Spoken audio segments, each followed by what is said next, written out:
નમસ્કાર. ચાલો આજે ગણિતની દુનિયામાં એક મસ્ત મજાની ડૂબકી મારીએ. આજે આપણે સમજવાના છીએ પરિમેય સંખ્યાઓ વિશે. આમ તો આ ગણિતનો એકદમ પાયાનો કોન્સેપ્ટ છે, પણ સાચું કહું તો ખૂબ જ મજેદાર પણ છે.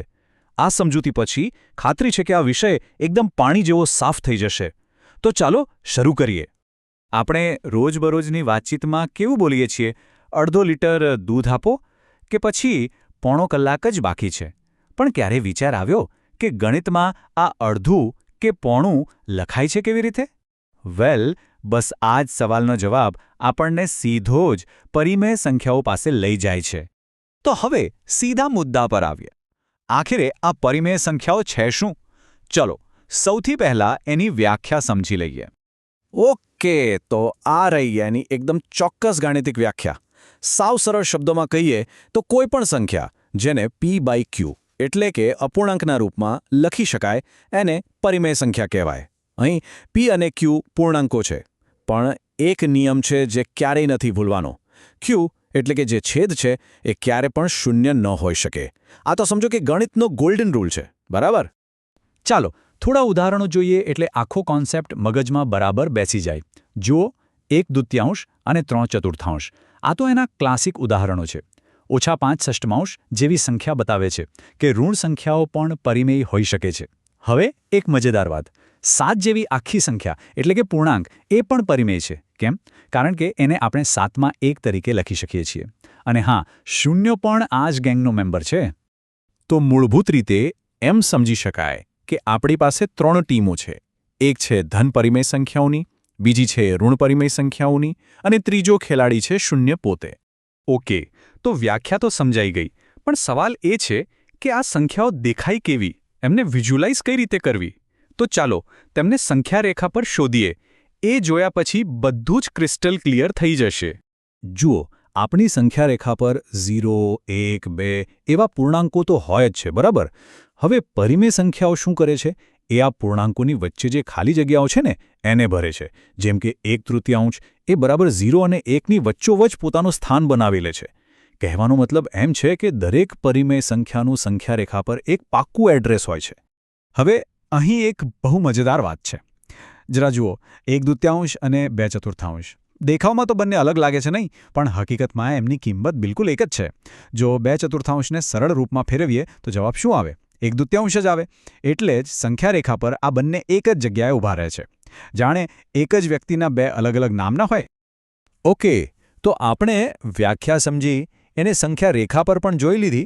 હવે થોડું પ્રેક્ટિકલ કામ કરીએ. આ સંખ્યાઓ સાથે સરવાળો, બાદબાકી, ગુણાકાર અને ભાગાકાર જેવી ગણતરીઓ કરવી કઈ રીતે? ચાલો ફટાફટ એના નિયમો પર એક નજર નાખી લઈએ. આ જે ટેબલ છે ને, એ સમજી લો કે ચારેય ક્રિયાઓ માટેનું આપણું ચીટ શીટ છે. ગુણાકાર તો સૌથી સહેલો છે. ઉપરનો ઉપરની સાથે ગુણાકાર, નીચેનો નીચેની સાથે. ભાગાકારમાં એક નાનો ટ્વિસ્ટ છે. જે બીજો અપૂર્ણાંક હોય એને ઊંધો કરીને ગુણાકાર કરી નાખવાનો. અને સરવાળા બાદબાકી માટે? વેલ, એમના માટે એક ખાસ નિયમ છે જે હવે જોઈએ. અને આ રહ્યો સરવાળા બાદબાકીનો સૌથી મહત્વનો નિયમ. આ ક્રિયાઓ ત્યાં સુધી ના થઈ શકે જ્યાં સુધી બંને અપૂર્ણાંકોના છેદ સરખા ન હોય. અને આ છેદ સરખા કરવા માટે આપણો સુપરહીરો કોણ છે? લસા, એટલે કે લઘુત્તમ સામાન્ય અવયવી. ચાલો એક ઉદાહરણથી ભાગાકારને પાક્કો કરી લઈએ. ધારો કે આપણે 2/3ને 5/7 વડે ભાગવા છે. તો સ્ટેપ 1, જે બીજો અપૂર્ણાંક છે એટલે કે 5/7 એને પલટાવી દો. થઈ ગયું 7/5. સ્ટેપ 2, ભાગાકારની નિશાનીને ગુણાકારમાં ફેરવી નાખો. સ્ટેપ 3, બસ હવે તો સાદો ગુણાકાર જ કરવાનો છે. 2 × 7 એટલે 14 અને 3 × 5 એટલે 15. લો, જવાબ આવી ગયો. 14/15 છે ને એકદમ સિમ્પલ. સારું, હવે ગણતરીઓ તો જોઈ લીધી. હવે જરા ગણિતના ઊંડાણમાં ઉતરીએ. ખબર છે, આ પરિમેય સંખ્યાઓ કેટલાક મૂળભૂત નિયમોનું પાલન કરે છે, અને આ જ નિયમોને કારણે ગણિત આટલું તાર્કિક અને વ્યવસ્થિત બને છે. આ રહ્યા એ 4 મુખ્ય ગુણધર્મો. હા, નામ કદાચ થોડા અઘરા લાગી શકે, પણ એનો કોન્સેપ્ટ એકદમ સરળ છે. જેમ કે સમવૃત્તતા. એનો મતલબ કે બે પરિમેય સંખ્યાઓનો સરવાળો કરો કે ગુણાકાર, જવાબ પરિમેય જ આવશે. ક્રમનો નિયમ એટલે a વત્તા b કરો કે b વત્તા a, જવાબ તો સરખો જ રહેવાનો. આવી જ રીતે જૂથ અને વિભાજનના નિયમો પણ ગણતરીને વ્યવસ્થિત બનાવે છે. ટૂંકમાં આ બધા નિયમો ગણિતનું બંધારણ છે. ખાસ કરીને સરવાળા અને બાદબાકી માટે આ 3 સ્ટેપ્સ એક મંત્રની જેમ યાદ રાખી શકાય.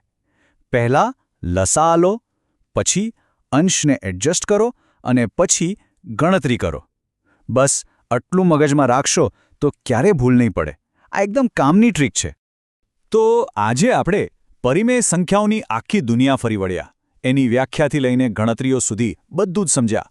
પણ જતા પહેલાં એક સવાલ મનમાં મૂકતો જાઉં છું. આપણે જોયું કે સંખ્યા રેખા પર પૂર્ણાંકો છે અને એમની વચ્ચે પરિમેય સંખ્યાઓ છે. પણ શું આખી સંખ્યા રેખા આટલાથી જ ભરાઈ ગઈ છે કે પછી આ પૂર્ણાંકોની વચ્ચે હજુ પણ એવી કોઈ ખાલી જગ્યાઓ છે જ્યાં કોઈક રહસ્યમય સંખ્યાઓ છુપાયેલી છે? આના પર વિચારજો.